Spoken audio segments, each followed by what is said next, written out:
Are we on? Oh, we're on. This is great. An evening edition of Joel.LIVE. Of course, I am Joel. I am alive until one day.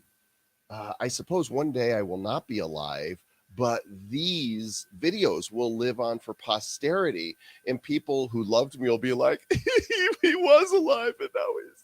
At this moment, I am alive, and I am live, and welcome to the show. Glad that you're here. Got an absolutely killer show for you tonight because I'm going to have the Godfather of Internet Marketing.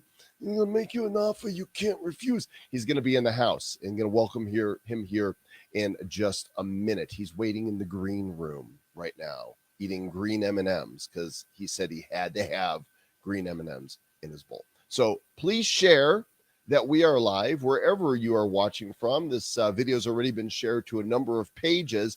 And if you happen to be watching on a page and you want to comment, you actually need to go to the page of origination in order to comment where I can see your comments. And that would be on the BeLive TV page. BeLive.tv is the service that I use to do my live shows. I'm a brand ambassador because I love using their tools to be able to guest in up to 3 people, to do cool, elegant lower thirds like that, to put your comments on like that. Look how cool that is. Hi, Adrian. How you doing? So what you want to do is you want to go to facebook.com/BeLive TV app. That is the official page. Like the page, scroll down the page, stop when you see me, and you'll know you're there live. So then when you comment, I can go ahead and I can put up your comments, such as the irrefutable Tony Blake, who says, I thought Mike Enlow was the godfather of internet marketing. Oh, we're going to have to dispute that. Samantha Kelly, hi, good to see you. Hello, Dane. Every day with Jesus is a good day. Hello, Pat. Nice to see you. Larry Wong is in the house. So apparently we can now start the show. Jerry, yes, I can see it because you were in the right place. Patricia, good to see you guys as well. Again, welcome to the show. Glad that you're here. This would be a great time to go click the share button below. Look, there's no football games on tonight. Okay. So you're in the right place. You could be watching right here. And again, to comment, go to facebook.com/BeLive TV app. And tonight's show is aptly titled Life, the Universe, and Everything, stolen directly from the Douglas Adams title of the same name. But I think that is where our show is going to take us tonight. You are in for the ride of your life because my friend Mark Joyner is joining me. And let me give you a little bit of a bio on Mark before I bring his smiling face to the show. He is a former U.S. Army officer and a Cold War veteran of military intelligence. I know that sounds like an oxymoron, military intelligence, but it's not. He was awarded with his service by the Korean Consulate General, the U.S. Army, the Republic of Korea Army, and the then President of the United States. He also speaks fluent Korean, and he raps in Korean, which I think that you are going to get to enjoy because I'm going to ask him to do that. He turned a one-man operation into a multi-million-dollar international corporation. Mark has sold millions of dollars worth of products and services over the internet. He has founded many of the technologies that we use today, and he's been a marketing force to be reckoned with. He's currently living in Manila. He is a thriller in Manila. His book, Mind Control Marketing, went to #1 on Amazon.com in 48 hours. I got to #3, Mark. Damn it, I got so close, and I was inspired by you, by the way. And his books have been translated into 25 languages. He's had 4 #1 bestsellers. So many nice things to say about my friend, Mark Joyner. Mark, welcome to the show. Hey, buddy. Thanks for having me. After that introduction, you probably can't wait to hear what you have to say, right? I am impressed by myself, I have to say. You are impressed. And the Mark that I'm seeing today is a much buffer Mark than the one that I don't think I have seen in person since you were a guest for the Next Internet Millionaire in 2007. Is that the last time we saw each other face to face? I think it was. I think so. I think that Damn, we're going on 12 years. I was a tubby tub of lard back then, I got to say. Like me. Are you? Well, I'm about 20 pounds too heavy. Let's just say that. We'll talk about that. I got you covered. Dude, you're such an interesting cat because you've had a wide and varied history in the things that you've done, and you're kind of a enigma to people. You know, you do this solopreneur thing. You're kind of a digital nomad. You've impacted the marketing world in so many ways that you are known as the Godfather of Internet Marketing, and you also have a system that you dubbed Simpleology. But you also put these thought-provoking posts on Facebook all the time that seems to attract people of all stripes. I'm going to start here. What is your philosophy on social media? That's a great question, man. And I'm glad you framed it that way, because I approach social media in a very different way from the way most folks do. And I'm no longer really interested. Well, hold on a second. I'm about to go in autopilot here and say something I've been saying for years. This is about to change. But for the last few years, I haven't really cared about the marketing impact of what I'm doing on social media. I've been mainly using it as advocacy, right? Because I think that the world right now is in a pretty scary position. And it's not that I think any one particular political viewpoint is right or wrong. That, I think that there are legitimate points to be made from all of these viewpoints. And I think that all of the political spectrum is a nuanceless way of describing things that are quite nuanced in actuality, and that individual people's positions are far more nuanced than are allowed to be expressed in like left versus right and all that.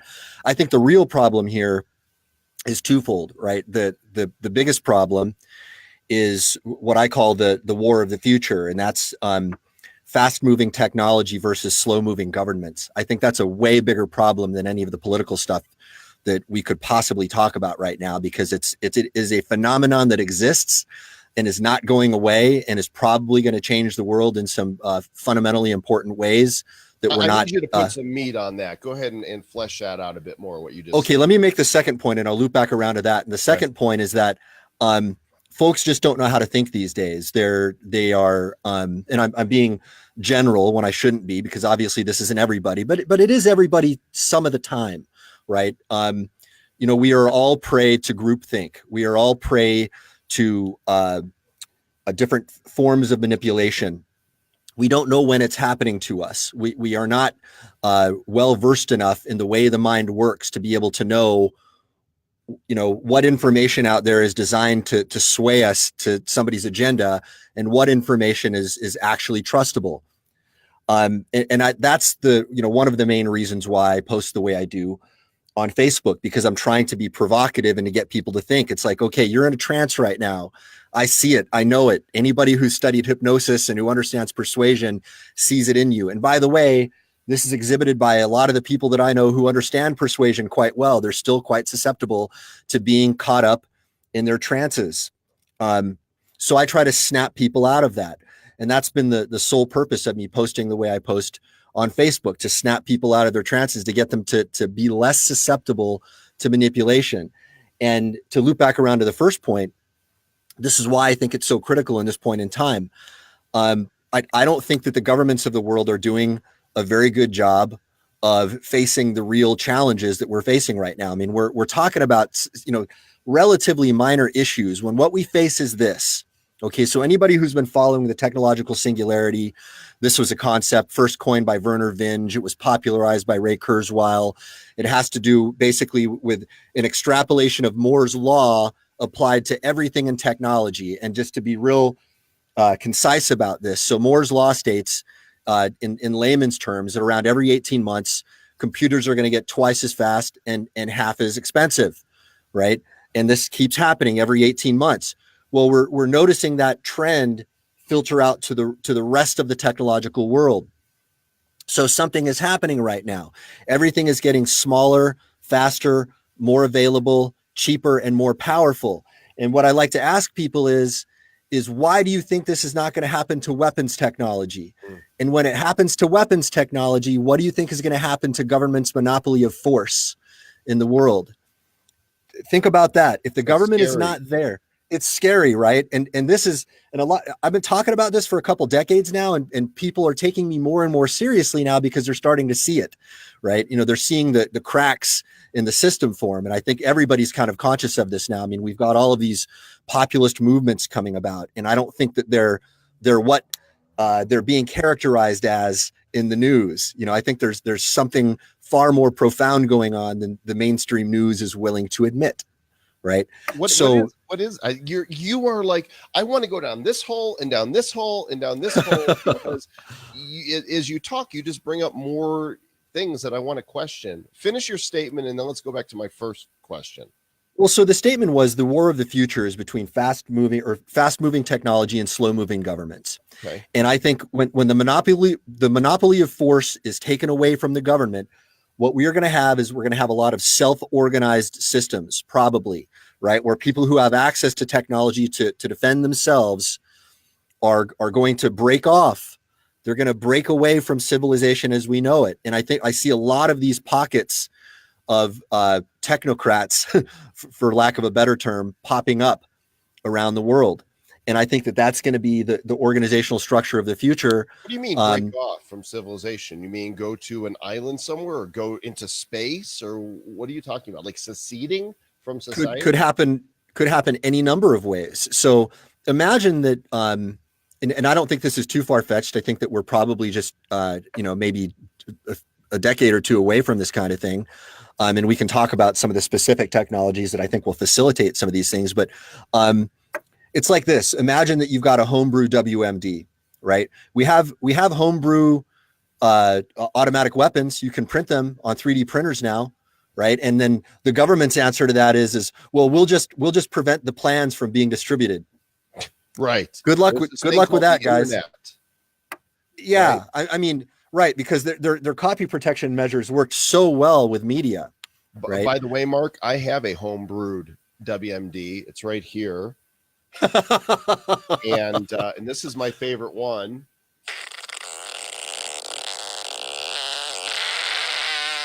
Yeah, that's a good one. I'm impressed. And by the way, guys, you may not know it, but we are here face to face with the man who invented the iFart. Well, they know that. They know that. Actually, this one's my favorite. It's disgusting. I don't want to talk about it. That's the Trump dump. Oh, lovely. A little levity here because it's getting heavy, but I know. I do that, man. I'm good with it. I think it's an important discussion. You could tell by the number of people watching that this is a thinking person's show tonight. We're going to talk some marketing. We're going to talk some copywriting. We're going to go down some rabbit holes. But Mark is a thinker, and he prompts other people to think, and thus your use of social media. And let's go back to how you use Facebook, the types of things you post and why. Well, I like to be Socratic, more or less, in the way I post. So rather than make a statement, I like to be a little bit more intellectually honest than that. I mean, sometimes I'll come out, and rarely I'll come out and I'll say something about which I'm quite opinionated, right? But I like to say things, even things that I believe. I'll phrase it with, I'll precede it with something like working hypothesis or true or false. And the reason I do that is I am aware that I could be very wrong, right? And I would like to have the crowd expose my blind spots as well. So, I try to be as good of an example in all things as I can possibly be. I mean, that's something that I endeavor to be in my life, right? I have not always lived up to that. I've certainly. Say if you're wrong about something, what does it say about you as a human being? Well, I'll tell you what most people believe it says is that you have some flaw, right? But when you understand the way the mind works, you understand that you're pretty much wrong all the time, right? Because if you're in an infinite universe, there is no way that our brain that can only process 7 plus or minus 2 bits of information and conscious working memory at any one given time, how can we possibly have the bandwidth required to understand the infinite? I think that we are forever going to be neophytes in this universe. And maybe we'll get to some point where our consciousness expands, way beyond what it is, and in some form of spiritual evolution or whatever. I mean, whatever anybody's, spiritual beliefs are, who knows what's going to happen. Maybe, technology will expand our minds, way beyond what they are. But I don't think that by definition, a limited consciousness can understand an unlimited universe, right? So we have to accept that we're going to be wrong about things. And the way that I like to bring that about, it's something I talk about in the Simpleology print book, is I think that looking at things in terms of truth and falsehood is not only a misguided notion, it's an impossible notion. Because, I would just ask you right now, Joel, how do you know we're not in a simulation right now? We don't know. We don't know, right? Our five senses to work on. And I saw The Matrix. Yeah. I understand that, we could be living in a simulation. Totally could, right? So we don't know whether what we're looking at right now is a universe with physics a la some video game that somebody created, or whether this is, the real universe, right? So what I provide in that book is, the most important aspect of what I provide in there is something that I call utilitarian model flexibility. It's what I think is the healthiest philosophical approach to the universe. And that's basically, so if you break down the words, it's utilitarian, having to do with a specific purpose.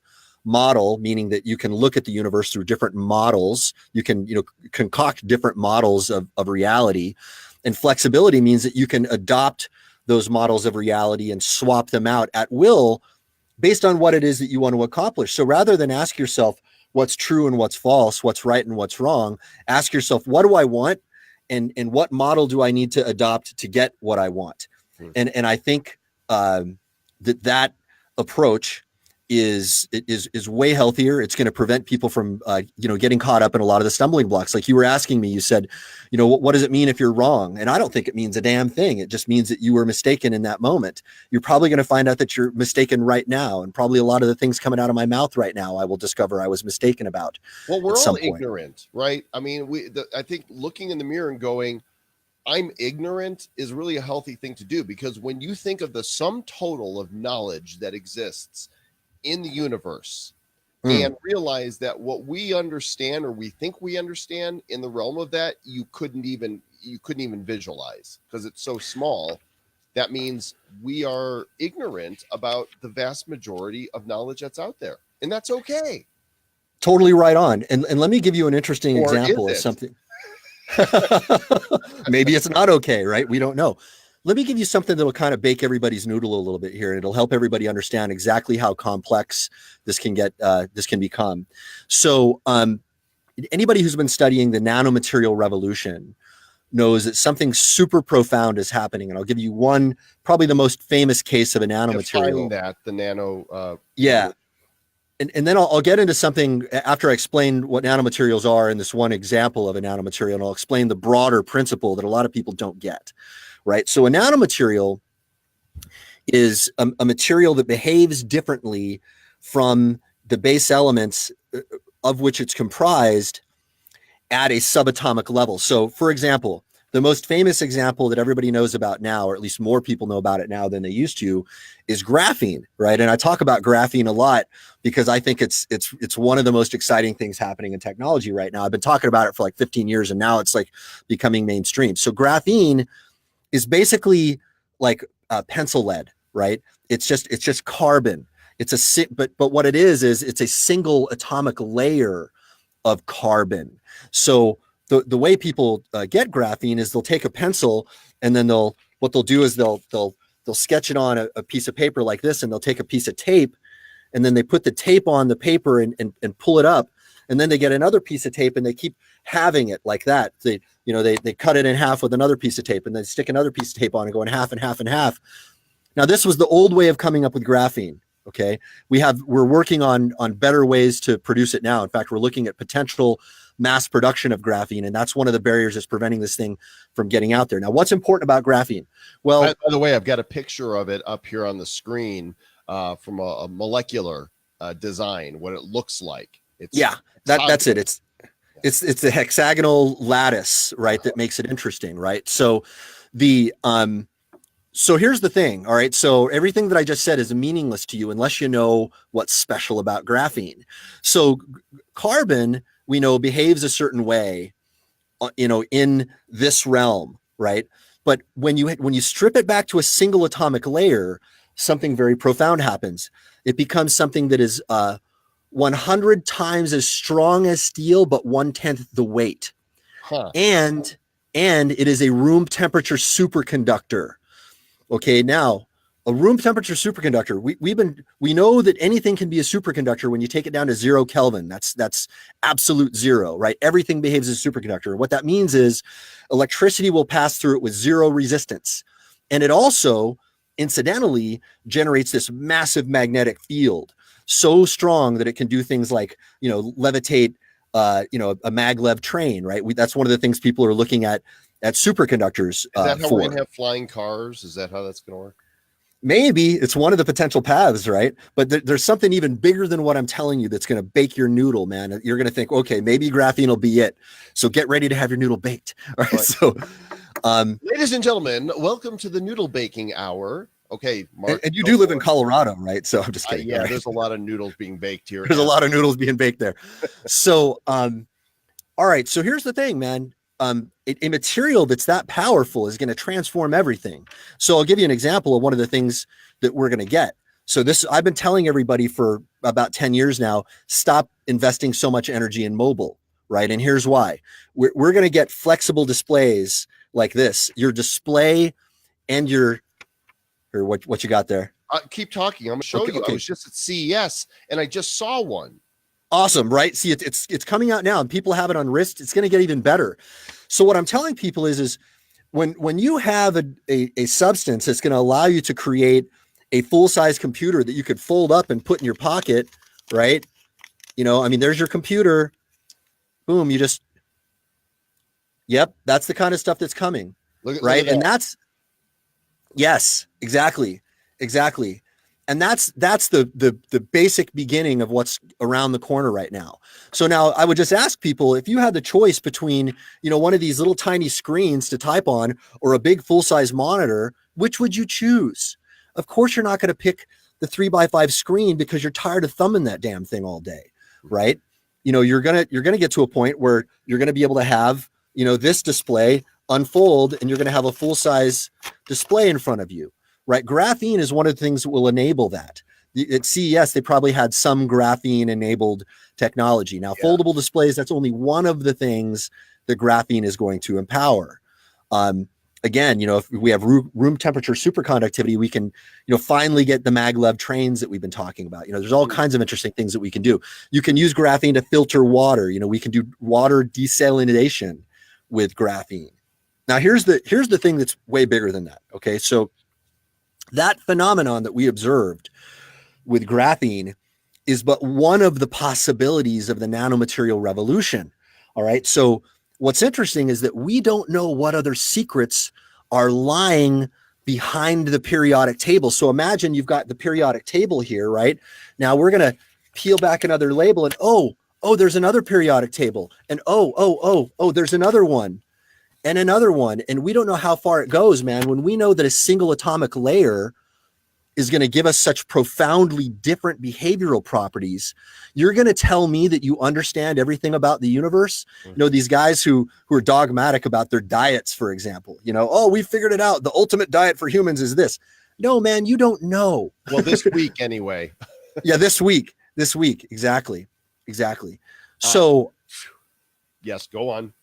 I was just going to say, man, that's to give people another lens through which they can look at the universe, and let go of their certainty and be okay with uncertainty, because, we are living in a universe that's way more complex than we even get. When you look at people think about this from an astronomical perspective. Okay. As far as we know, the universe goes on and on and on and on for billions of light years. That's even as far as we can see right now. Maybe even goes longer than that. Well, we might have other dimensions, right? And even in this dimension, we have these behavioral properties that are way beyond anything that we've even fathomed right now. Right. So how's everybody feeling about their certainty? Well, in the 60s, we had the Fifth Dimension, and they did some good music. So That's right. you guys are watching Joel.live. I'm Joel Com. I'm joined by my friend Mark Joyner. If your noodle isn't baked yet, then we're on boil. It's going to happen. We're talking about life, the universe, and everything. Please share that we are live. And I want to reverse for just a moment and roll back, because some people don't know who you are. I shared your bio at the beginning, but why don't you take just a really compressed Reader's Digest version of what you've done in the online world space? Just say it in bullet points so people know who you are, where you've been, and what your contribution has been to the online world.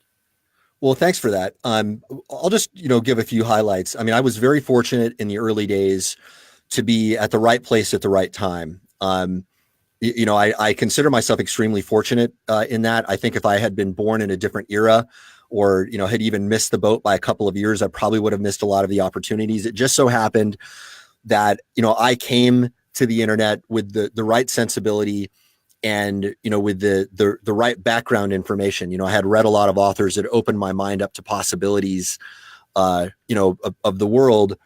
And the internet provided a fantastic medium for me. So it just so happens that, I started the first ebook publishing company, the first online ad tracking company. I invented the ad tracking pixel, which is now, a standard thing. Everybody uses that. Basically every ad tracking platform out there uses the tracking pixel, even though they're not using actual pixels the way we did. We actually used a 1x1 transparent GIF pixel, right, to get that information from people's web pages without being connected to their servers. That was the original the original time that was used, or the original impetus for that. My company was probably the first to do online marketing funnels on the internet. Somebody might dispute that, and I don't really care. But as far as I know, nobody else was doing. Pardon? Fight me. Yeah, fight me. Yeah, whatever. I'm basically I'm impervious to stuff like this. I saw one little, smart assy comment in the beginning there. Stuff like that, it used to bother me, man. And now it just doesn't even faze me at all. I just get a laugh out of it. When we first started doing those funnels, nobody was doing anything on their thank you pages. People would say like, hey, buy this. And then it was, the Apu story. Thank you. Come again. That was it. Right. But then, after Joe Sugarman kind of set my mind right about, correct direct marketing principles, I realized, man, we're not doing this on the internet. And so I had a bunch of revelations, and that, spurred a whole bunch of, interesting innovations as well. So those are a few of the highlights. Yeah. And again, I have to give credit to a lot of the, people that were around me. I had a fantastic staff, able to take my crazy ideas and actualize them in code, and I was fortunate enough to be able to become friends with a lot of the great direct marketing minds, who saw me sort of rising on the internet. And then we became friends like that. And then they, dumped my head full of all of that direct marketing wisdom that I was lacking when I first started out. So I'm very grateful for and very lucky in a number of ways, I have to say. Such as Gary Halbert. And you told me a story before we went live here about Gary, of course, legendary copywriter that's gone on to the great beyond. And the story is that Gary would only have 5 books on his desk, right? Those were that was his core. Yep. And after I gave him a copy of Mind Control Marketing, he pulled one off and then put Mind Control Marketing on, which was nice. That was very gratifying, man, because Gary was a freaking genius and a beautiful human being on a number of levels. A very misunderstood guy in general, but just an amazing person and a genius. On Amazon.com. This is the Mark Joyner page. And of course, there's Mind Control Marketing, this black cover right here. This is the one right here, though. This is what was in this book really impacted me. The Irresistible Offer, how to sell your product or service in 3 seconds or less. And there's one thing that you say that I quote pretty regularly in my own trainings, if I'm speaking live, and that is find a thirsty audience, sell them a glass of water, and then sell them a second glass. The great formula. Yeah. Yeah. Well, it's funny. You bring that up in the context of Gary Halbert. So after Gary and I met, I shared that with him, and then he sent me a document that he wrote, decades before that had a very similar idea in it. In fact, we reprinted that thing in the sequel to The Irresistible Offer called The Great Formula. And we took that document of Gary's and included it in there just to kind of show, it's interesting, you'll find, and you've probably discovered this as well. When you meet people who are on a similar wavelength, it turns out that you have a lot of similar ideas. Mm-hmm. And it's uncanny how many of these ideas can be so starkly similar.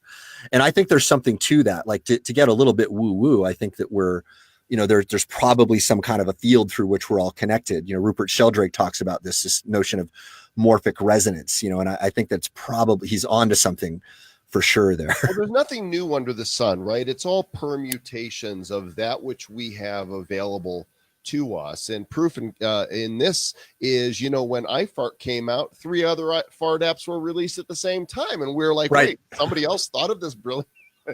Okay, not the same thing at all, but funny. Well, I remember you were on the Daily Show, right? They had a battle between you and one of the other eye flatulence apps. Pull my finger. There. Pull my finger. Yeah.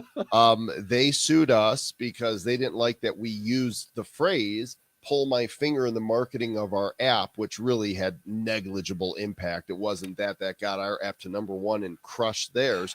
But went on the Daily Show. And here's what's really amazing about that. When you get a call from the Daily Show, and this is probably circa 2008, 9. Yeah. You figure, all right, I'm setting myself up to be completely and utterly skewered, because that's what they do. That's what they do. And they interviewed me. They came to Northern Colorado and set up in our office, which was a great day. They sent out Wyatt Cenac to interview me. And then they sent a crew to Florida to interview this other guy. And when they played the final piece, they ripped this guy. They made him look like such a clown. And I looked like this normal person. And that's why I like to say I farted and came out smelling like a rose. Oh, dude, I remember that. I remember watching that going, how did that happen? Joel's a freaking miracle, man, because I've never seen anybody come through that experience with the Daily Show and end up looking like anything less than a moron. Yeah, it was. I mean, I can make myself look like a moron. I guess they figured I didn't need any help. So let's talk about this thing you've got going here called Simpleology. This is a cool theory, a philosophy, a methodology. It's so much more than that. It's something you invented in the mid-aughts, because I know when we had Next Internet Millionaire, you were the first teacher that our 12 contestants met, and you taught them the basics of Simpleology, and that was back in summer of 2007. So what is Simpleology? Thanks for bringing that up. And by the way, that was a fantastic experience, and you were so far ahead of your time putting that together, as you have been with so many things, by the way. And if anybody watching is not familiar with Joel's biography, you should dig into what Joel has done. I mean, Joel is one of the real legit dudes in the online marketing world, and they're few and far between. I'm sorry to say, there are a lot of pretenders, but Joel did a lot of really legitimate stuff. Go on. Yeah, please don't stop. Go on. Tell me more. Thank you, Mark. I appreciate that. No, so, you're very well deserved. Simpleology. So Simpleology, it started out as a pen and paper system for organizing one's life. And the reason I created that was, when I did my famous farewell package thing, I legitimately wanted to get away from my business. I got a lot of criticism for that. People saying, oh, you didn't retire, blah, blah, blah. I don't care. I mean, I did what I did. I sold some products. Anybody wasn't happy with any product I sold, I gave them a refund. That's kind of my guide for how I choose my life,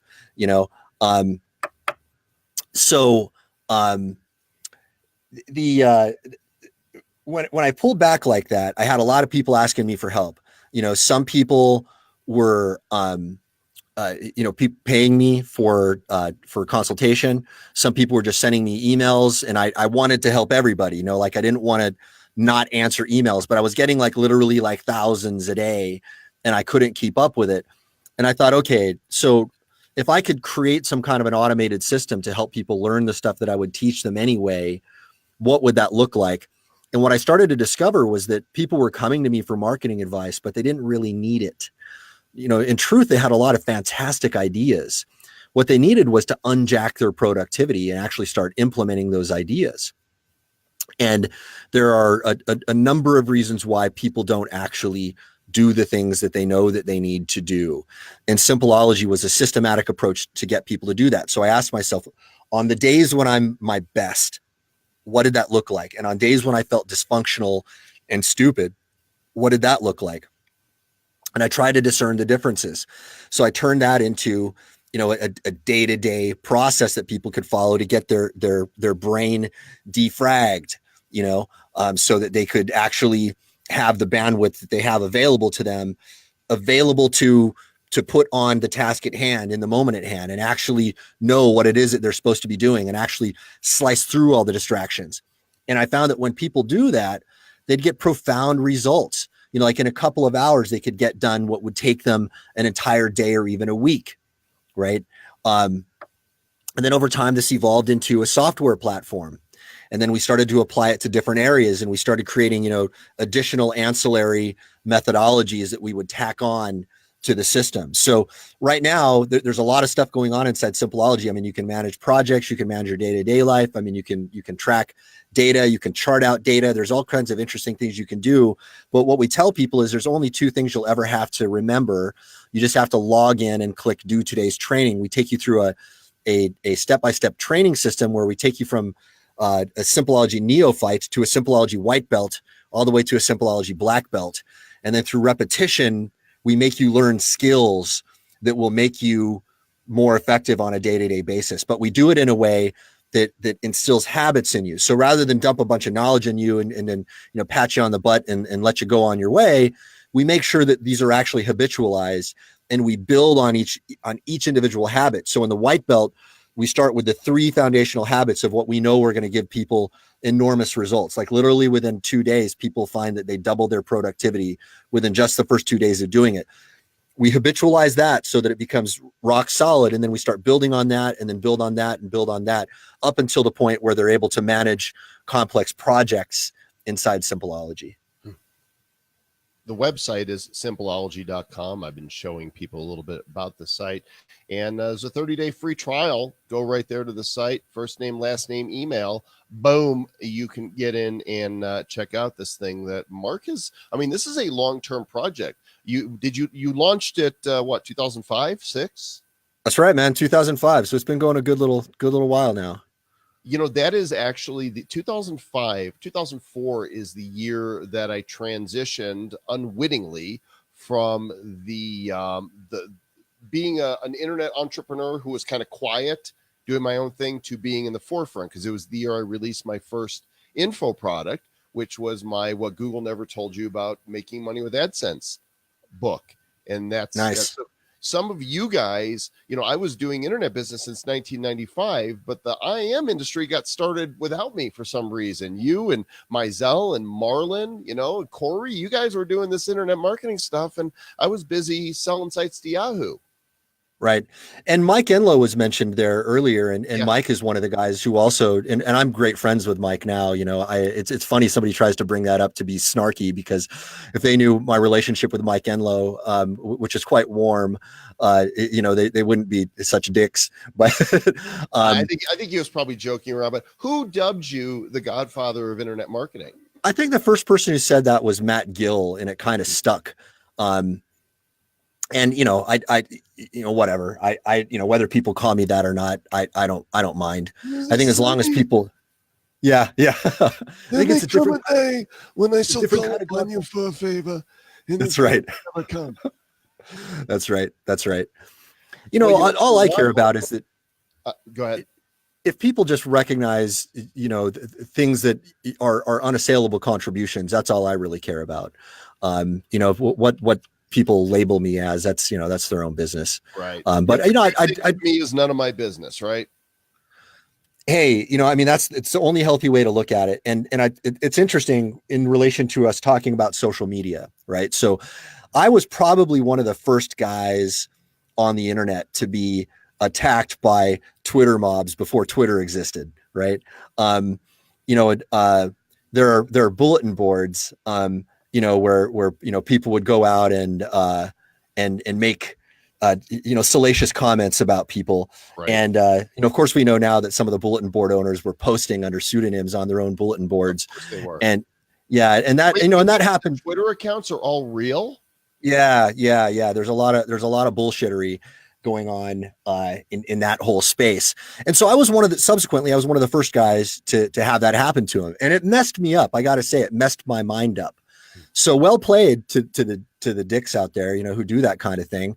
It did have an effect on me, but I'm very glad I experienced that, because it got me to a point now where my psyche is more or less bulletproof. Like, I know who I am. I know what I want. I know what's important to me.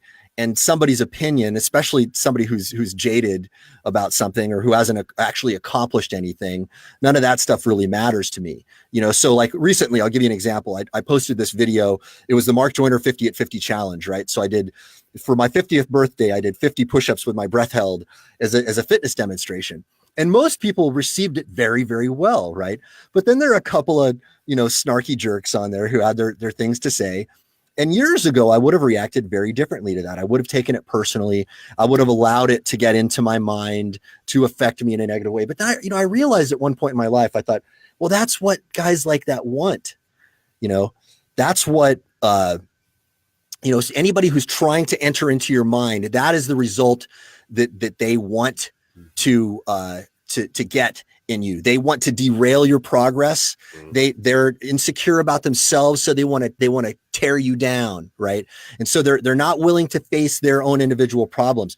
Without having that context, you will take those comments seriously, and it will derail you. So when people were commenting like that on that 50 at 50 video now, I just laughed and I just posted back savage burns in response to these people. That like one of these guys said something like, "Oh, those are terrible push-ups. You didn't do complete push-ups." And then I wrote back something like, "Yeah, says the guy who has shown no evidence he can do any push-ups at all with breath held or not, correct or not," right? That would be me, by the way. Well, you're not out there sharpshooting people, Not.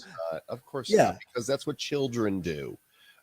It's what children do. Yeah. That said, sometimes I let my emotions take hold of me, and I'm known to be a little snarky, sarcastic. I think sarcasm is a spiritual gift, and I'm going to go with that and embrace that, because it's I've tried so many times to corral myself and say, don't react to the troll, but sometimes it's just so much damn fun to let go of the snark, and it's still a boundary. It's just saying, this is as far as I'll go.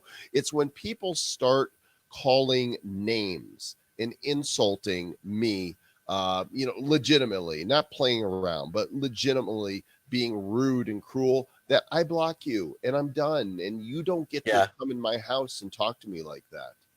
Oh yeah. There's no reason for, to have to put up with that kind of stuff. I mean, these days I'm a little bit different with the way I block people. I'll even let people who insult me directly go ahead and have their say, and I'll just burn them right back. I'm like, go ahead. You think you're bringing a knife to a gunfight, dude, but you go ahead. I'm down that hole then. Yeah. Let's go down that hole. Let's go down the hole of the current state of the internet and social media, and the keyboard warriors and social justice warriors, the vileness, the ability to post anything and say the most horrendous things to people, including death threats, which apparently Twitter lets people get away with it if you're of a certain political persuasion. How do you encapsulate this whole thing? Start with the core and then build out upon it. Well, it's an interesting thing, right? So there are all sorts of interesting ways to look at this, and there are all sorts of interesting competing theories about what's really going on, right? One thing that I think is probably unequivocal is that tech and media now does have a particular political leaning. More, for example, if you are a supporter of the Democrats, you're probably going to get away with more than you would if you were a supporter of the Republicans on tech. Why? Well, why is a very good question. I mean, we can only guess about why this is the case, right? And look, by the way, some people are going to dispute this, and that's fine. That's the lens through which I look at it. If somebody can show me a different lens and show me that my assumption is wrong, I'm all ears. I'm open to being proven incorrect about this. But I do think that there has been an effort in the universities, over the last couple decades to get a particular viewpoint into the minds of our kids, and that has been bubbling up into the worlds of tech and media. It's just, I think it's an artifact of the educational system. Now, why is that happening? Why is it so unusual to hear from the Thomas Sowells of the world, right? Who is a black conservative professor at Stanford, who's like as close to, a unicorn as you'll get but in this brilliant. world. He's so brilliant. He's absolutely brilliant. But you don't hear that much from him in mainstream news. And I got to ask why. He's one of the most important, poignant commentators on the world today. And I mean, he's a black intellectual. If we're talking about our social justice credit that we're supposed to get, well, then you should be raising any black intellectual up if you're so concerned about racial relations, right? But it's clear that it's not just about that.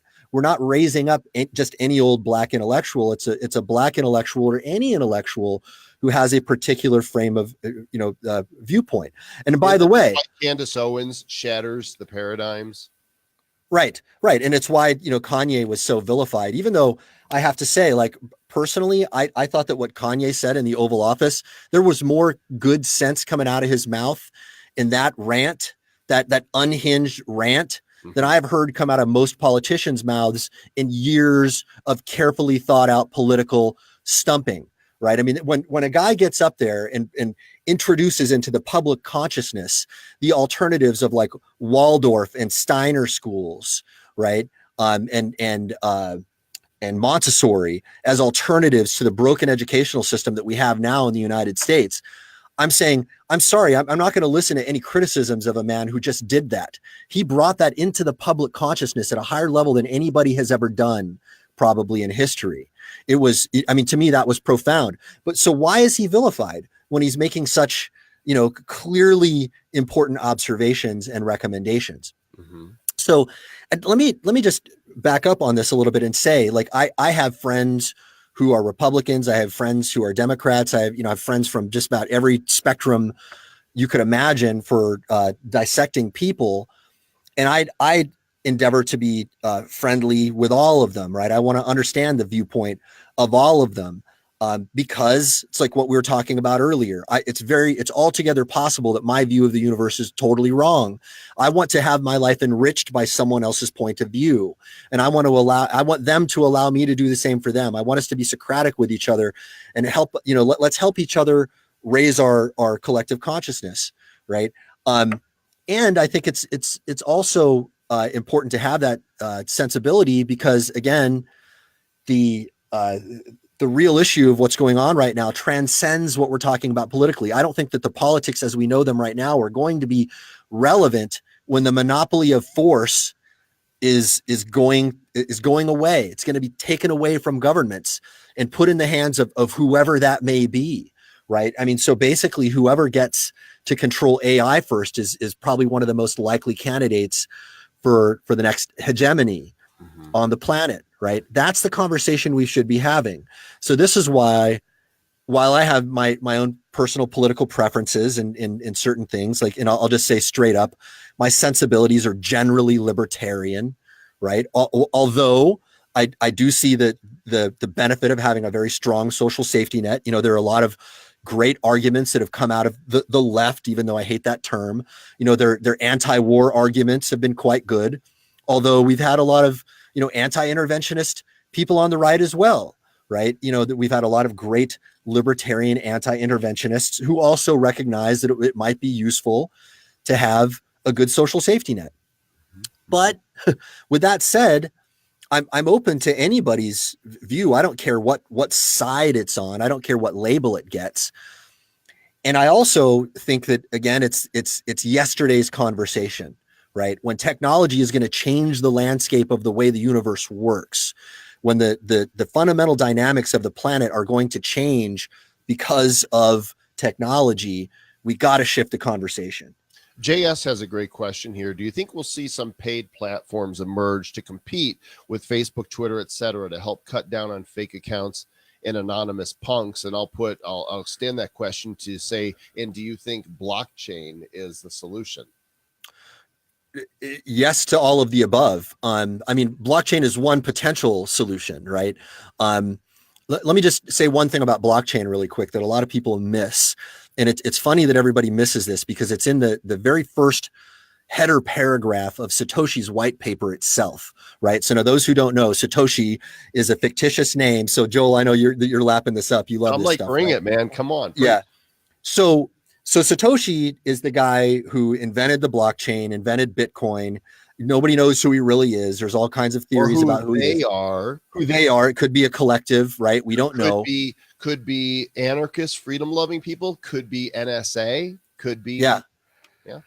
I'm gonna call this up, and I'm gonna read it word for word from the white paper. Okay. And I think that these words are ORG, I believe. Yeah. So I'm calling it up here, and I'm going to read the header paragraph so people don't mistake anything here. Okay. So at the very second half of the paragraph, it says, as long as a majority of CPU power is controlled by nodes that are not cooperating to attack the network, they'll generate the longest chain and outpace attackers. Okay. Now, that I think is the single most important sentence in that entire white paper. Why? Because nobody's talking about that. That as long as is one hell of a as long as. All right. And here's why. It's only going to take one shift in quantum computing for somebody to have a processor powerful enough to attack the entire network. Mm-hmm. That's the thing. That's the big Achilles heel and blockchain that nobody understands.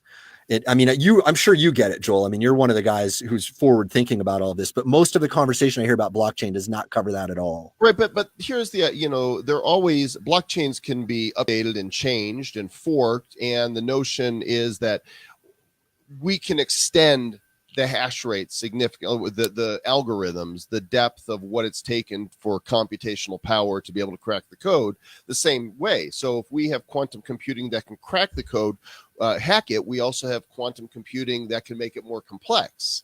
Right. Well, okay. So here's the thing, right? So here's the scenario I fear. You're 100% correct. What I fear is that one small group, potentially with a very, very nefarious eye on the world will get an asymmetric advantage in quantum, right? And then we'll go in and attack the network before we even have a chance to respond. So let's imagine that one of the blockchain technologies out there becomes the primary source of commerce in the world, right? Let's imagine that the whole world switches over to blockchain and it's Joel coin, that makes it, right? For the win. So for the win. So, well then, if these guys get an asymmetric advantage in quantum and then they release this in stealth and attack the network doesn't have time to respond. They've basically taken away the world's wealth. Now the world is in a very, very precarious position when that happens. So those are the types of scenarios that I'm worried about. If all of this stuff happens at a relatively even pace, and if quantum improves in a way that everybody's kind of improving around the same level, we'll be relatively safe. But it's only going to take one leap ahead, one black swan event to throw the entire blockchain off. Mm-hmm. So that's what I'm fearful about. Now, with that said, how deep have you gone on blockchain? Because I like what you're saying is important stuff. I've been sort of peripherally following it. I didn't get too deep into it for a number of reasons. One is I had probably a bit of an emotional punch in the gut with blockchain. I lost 100 Bitcoins on what was it? MT Gox. And that was when Bitcoins weren't worth that much, but if I had held on to them, they would obviously have been worth a lot more. But well, everybody who didn't sell got an emotional punch in the gut last year because we went from a high of 20,000 to about 3,500 now. So yeah, we all can have experienced it to some degree. Everybody's experienced it to a certain degree, and it's possible that I never would have, I would have spent that money and it never would have, done Right. anything, right? So who knows, right? But with that said, and that's kind of just an incidental side comment. I've been watching it tangentially, peripherally, because I never wanted to put that much in it, because I want to see what happens. Mm-hmm. And to loop this back around to the original question, I do think that there are going to be alternative social media networks popping up. And I don't think it's just the anonymous yahoos that we're going to be dealing with, right? And I do think that blockchain is a potential way of handling this as well. That's one of the tangential applications of blockchain that a lot of people are not talking about that I think is extremely important. So the anonymous people, I'm concerned about that, but I'm more concerned about censorship than I am about anonymous yahoos creating the impression of a fake crowd and swaying people that way. Because that problem can be handled through psychic inoculation. And that's what I try to do in my Facebook. If I could put it into 2 words, my entire raison d'etre for Facebook and for social media is psychic inoculation. I'm trying to make people aware of the fact that they're being manipulated left and right. And I love when you speak French, by the way. Raison d'etre. Raison d'etre. Yeah, it sounds so much. In case in point in that, I would venture to say that maybe not the majority of people watching right now, because we tend to attract a brighter crowd. See what I did there for y'all? But the majority of the internet in general has no idea what's happening in Paris right now and what's been happening for the last 10 weeks. Boom. The yellow vest revolution. Look, I'm not there, so I don't know what's going on. I can only hear stories. But the fact that it's not being covered in the mainstream press, that to me is that's a pretty big red flag, if you ask me. Why don't you I'm going to show some pictures as you share from your understanding what's happening in France. Okay, so as I understand it, the main thrust of that argument is yet another extension of what's going on with the populist movement with Trump and the populist movement with Brexit. It's France saying, hey, we don't want to be part of the EU. We don't want to be part of a global government. We want to be autonomous. We want to rule ourselves. And the reason why people are saying this is the reason I have complained about the potential of world government for the longest time. I think that world government could be a great thing for us, but the potential dangers of global governance are way too enormous for us to ignore. And it comes down to this. If you have centralized control, what happens when a couple of idiots are effective enough to push their ideas out on everybody, right? And what if they're well-intentioned idiots who just, and an idiot, I'm being unkind when I say the word idiot, okay? I mean, it could be anybody, any extremely intelligent, well-intentioned person could make the following error. We could say, hey, there's a global crisis we're about to experience.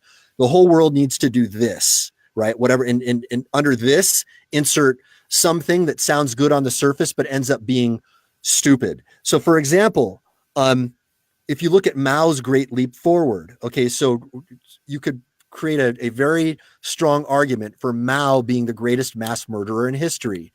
Not just because, he did in fact, have a lot of people killed, like in the Cultural Revolution, but because he created famines. Mm-hmm. So, one of the things that happened in the Great Leap Forward was that Mao said, hey, the sparrows are, they're eating a particular plant that we need more of. So we want everybody to go out with their brooms and start scaring away all of the sparrows away from your farms. And then people were shooting sparrows and scaring them and pushing them away. So then they had I believe it was a locust invasion, created a famine that ended up killing, millions of people in China. So and I may have the details of that not exactly right, but this is a verifiable, well-known bit of history that everybody can look into.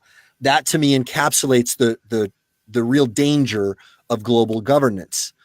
And this could happen for no matter what you think about GMOs. Maybe, we can get a GMO out into the public that is not very well tested. And I don't believe that any of them have been tested well enough to say that they are proven safe. I think that's a scientifically unsupportable statement to say proven safe. I don't think you can say that in science, right?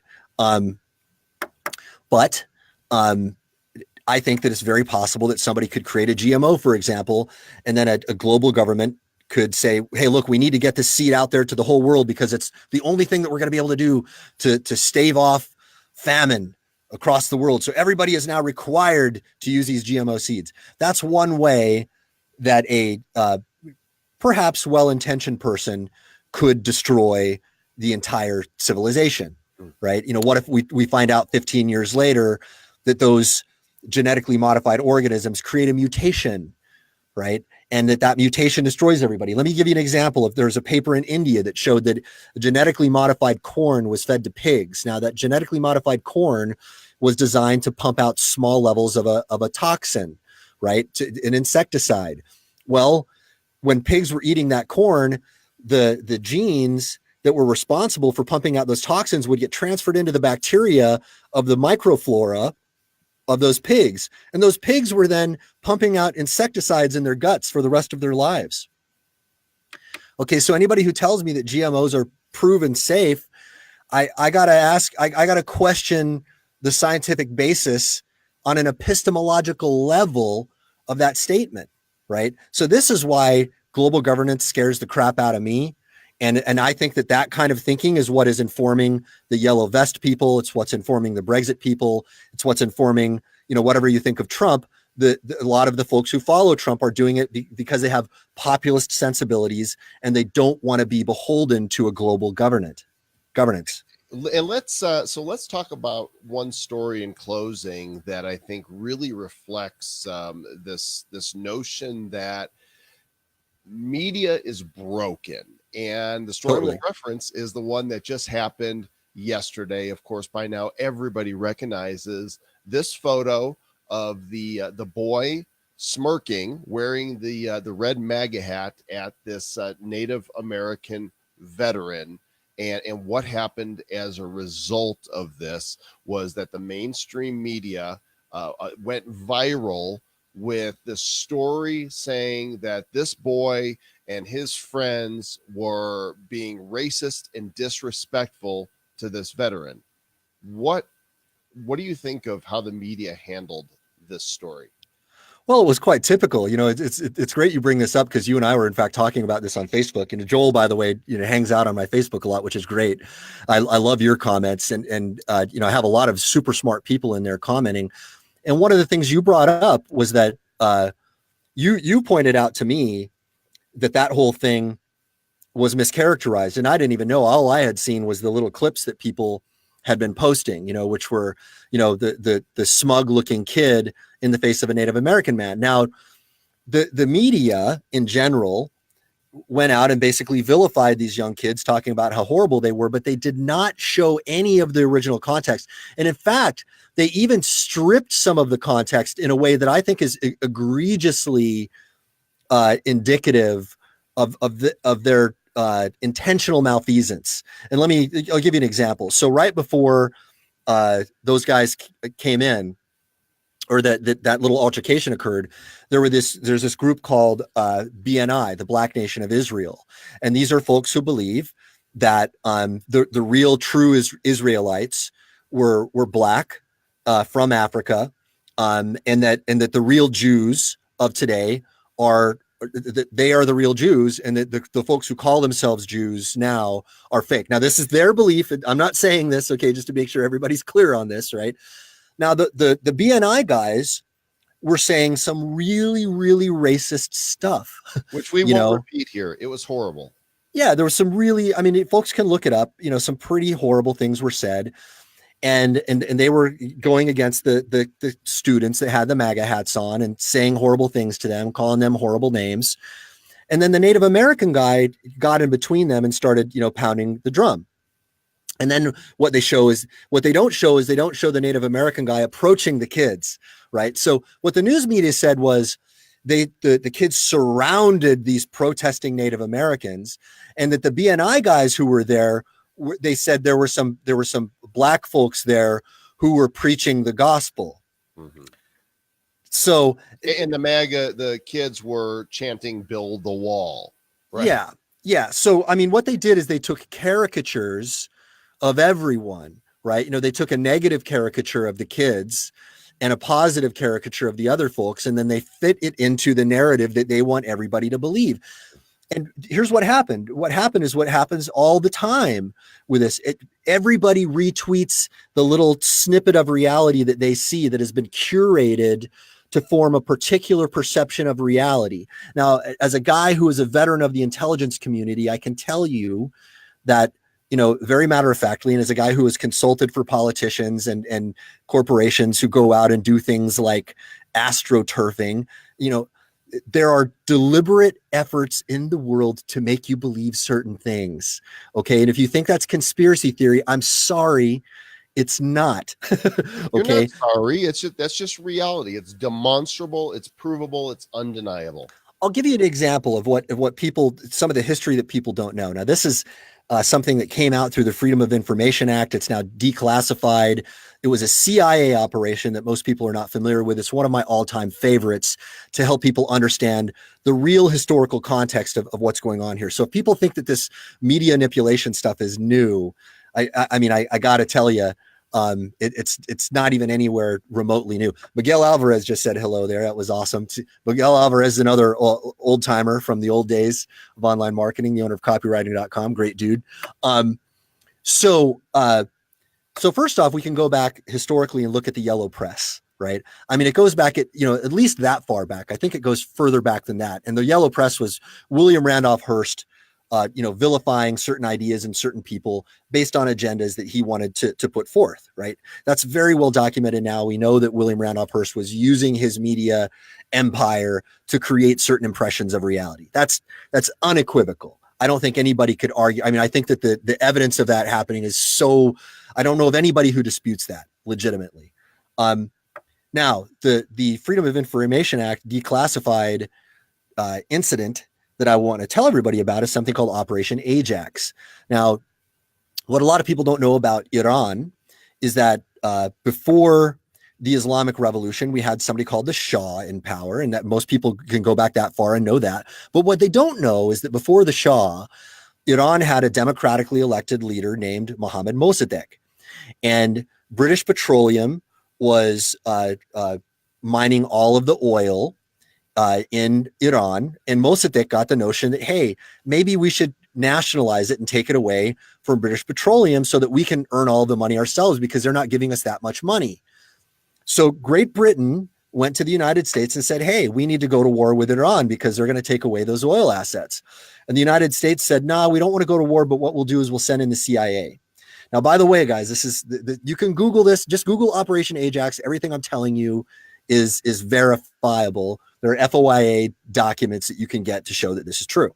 Now, Kermit Roosevelt, grandson of FDR, was sent in. All right. Now, and what he did was he paid people to stage fake protests against Mohammad Mossadegh. Okay. And those protests were based on the notion that Mossadegh is a crazy socialist and he's going to nationalize the oil, but it's not just about nationalizing the oil. He wants to convert the whole country to socialism. And look at what has been happening in these socialist communist countries. That's going to happen to Iran if we don't depose Mossadegh. Now, they also paid off reporters to start spewing false stories about Mossadegh in the Iranian news. Okay. So everything that I just said, this is verifiable. It's real. And what I will tell people is if you don't think this is happening today, I'm sorry again, but you're naive. You're truly naive if you don't believe it's happening. And if you don't believe it's happening, not just from governments, but from corporations, from interest groups, just you name it, everybody's out there trying to manipulate the news right now. Well, and Bill Brown asks a great question then here. How do we stay informed with this knowledge of many people pushing agendas and calling it the news? How do we know what's real The part about not joining the mob, that's actually pretty easy. Don't be a lemming, right? Ask questions, but go talk about this. Okay, so this is a profoundly important question, and what I would say, the TLDR is we can't. Okay, I don't know if there's any. Wraps it up. Thanks for watching. That's it. Thanks, guys. Thanks for coming. So,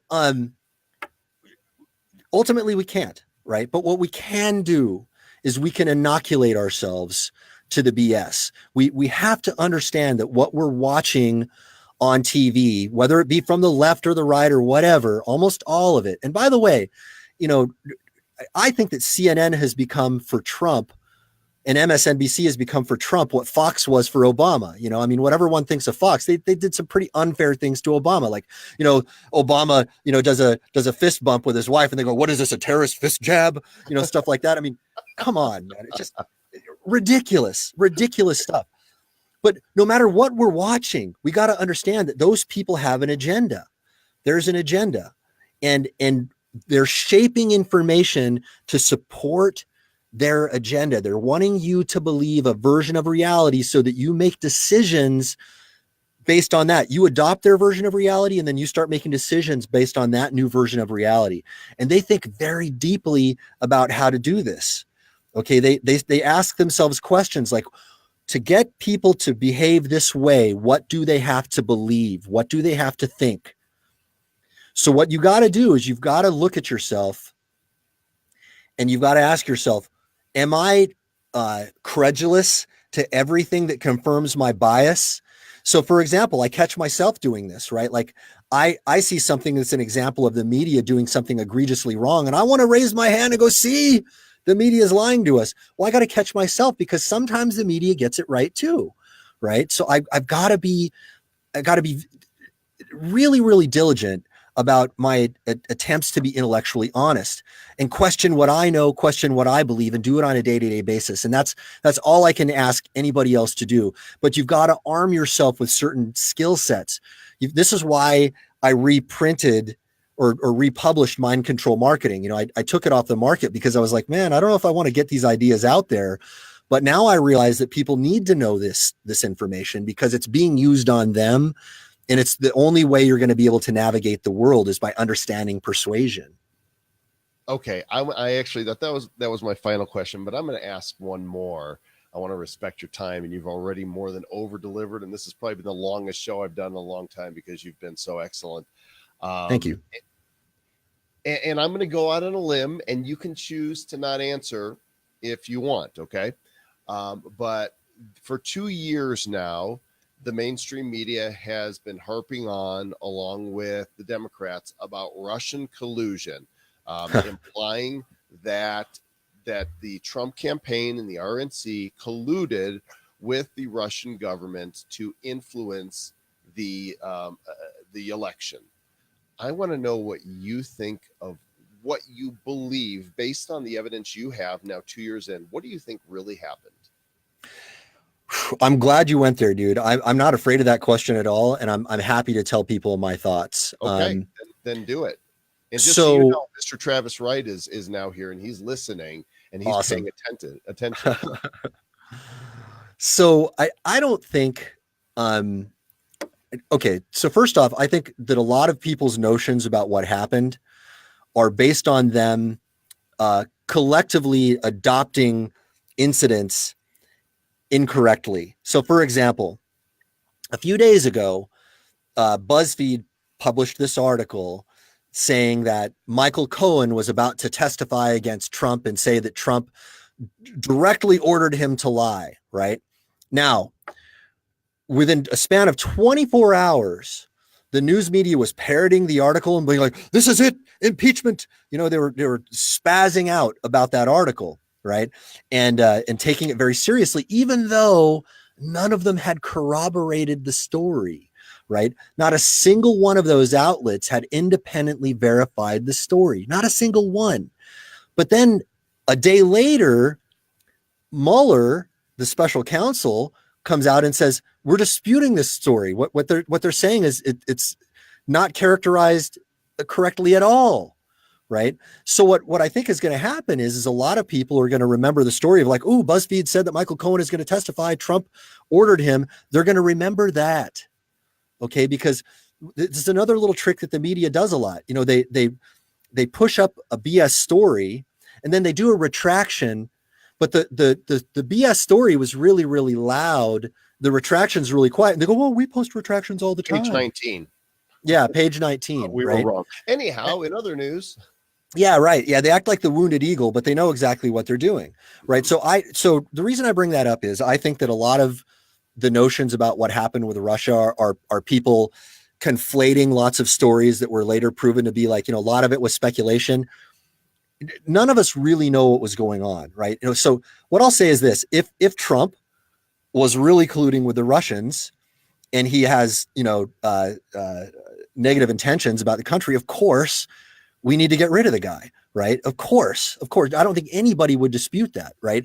But what we don't have yet is really clear evidence that occurred. And I would like to think that if after 2 years of some of the best and brightest lawyers in the world doing nothing all day long but look into this, if they had really clear evidence of that happening, something would have happened, you know, a long time ago. And people like to compare this to the Ken Starr thing. Well, he's making more progress now than Ken Starr made. And I go, well, that was a very different kind of investigation. Ken Starr was looking at stuff that was incidental compared to this. You know, when you're talking about a guy who is being accused of treason on behalf of another country, I would like to think that would have an accelerated view. Now, I could be totally wrong. Maybe we're going to find out at the end of this whole thing that Trump did this or did that. I mean, we've got to see a report from the special counsel, and I would hope that they're going to declassify it so we get to see all of the information so we can find out what do we know really happened and how much of this was political shenanigans, because there are things that we know about this. So, for example, the Steel Dossier was commissioned by the DNC, right? I don't think it briefly explain that really quick, because a lot of people don't even know what the Steel Dossier is. So the Steel Dossier is known colloquially as the PP document, right? You know, that was the document that was accusing Donald Trump of you know, what was it? Golden showers with Russian prostitutes, right? Yeah. So. Yeah, it's kind of gross stuff, right? I mean, I hate even talking about it. That's why, you know, some of this stuff is just so disgusting. Yeah. So here's the thing. Okay, the DNC, we know, paid for that document. Okay, so they contacted Michael Steele, I believe was the gentleman's name. He was an MI6 agent who basically did it as opposition research, and that document was used as the impetus for getting some of these FISA warrants, but the FISA courts were not informed that this was opposition research, right? And that's a crime in and of itself, is it not? As I understand it, it would be, right? Yeah. I'm not a lawyer, so I'm not the guy to ask about that, but I think it's a rather important detail. It's a rather important contextual detail that is left out of a lot of these conversations, you know. And look, it's very funny, you know, the DNC, after what they did to Bernie Sanders in the primary, basically right? Stole it from him. Basically stole the election from Bernie Sanders, right, more or less. I mean, if anybody followed that whole series of events, it's pretty egregious. And anybody who was there watching it, you know, it was pretty much unanimous agreement of what happened. I don't think it's disputable at this point. But what's astonishing to me is that it's forgotten so easily, right? So it's like, okay, you complain about, you know, Trump is corrupt in this way. Okay, maybe he is, maybe he isn't. I don't know. Frankly, I don't really care about it as much as most people, right? I would like to believe that what the QAnon folks are saying is true, right? I mean, what a wonderful fantasy, you know, that there is one central nexus of the baddies in the world, and that Trump is together with a bunch of guys behind the scenes ready to take them all down, right?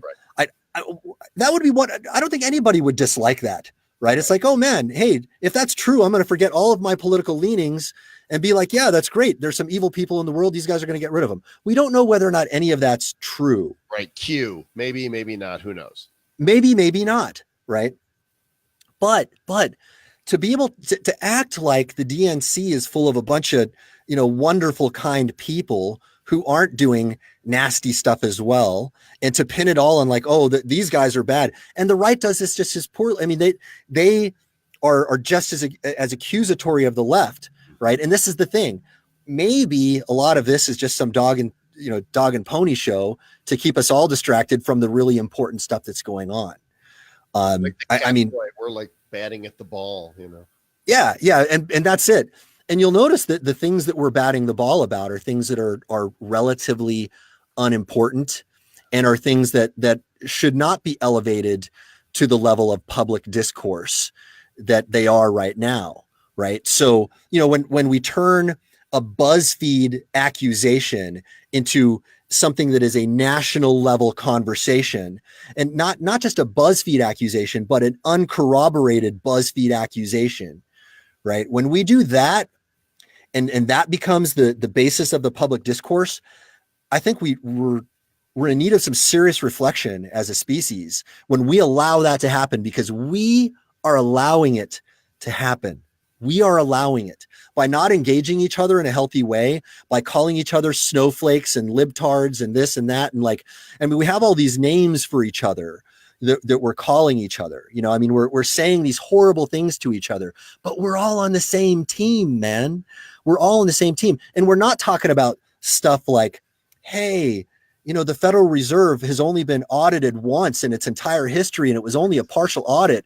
And we only found 17 trillion books of off the books loans on, during that partial audit. And we don't really know who's benefiting from all of this. But let's not talk about that. Let's talk about this BuzzFeed article. Federal nor a reserve. Yes. Yeah, exactly. Exactly. Right. On that note, Mark, thank you so much, guys. Mark Joyner, and the website you need to go right now and sign up for a free 30-day trial to Simpleology. Just go to simpleology.com to get more of Mark's goodness there. It is a daily ritual that turns your go switch to on, so you got more time to switch off. Follow Mark also on social media. Your Facebook page is facebook.com/Mark Joyner, right? That's it. That's you. And Mark, I'm really grateful that you joined. This has been an epic conversation.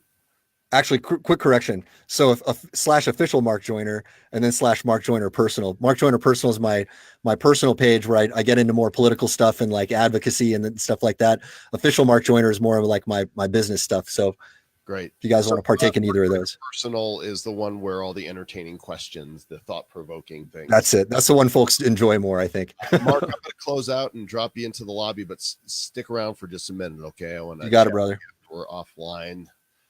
What are you going to do? I mean, the guy's just super brilliant, super engaging, thoughtful. Follow him on Facebook and see the types of posts he puts out there. Thank you all so much for joining. I'm starting to think that maybe evening shows would be better. It seems like a lot more of you are around and available in the evening than when I do my daytime shows. And so I appreciate you joining me. Thanks for all the great engagement and comments. I'll catch you guys on the next episode, which will be coming your way shortly, soon, before you know it. Until then,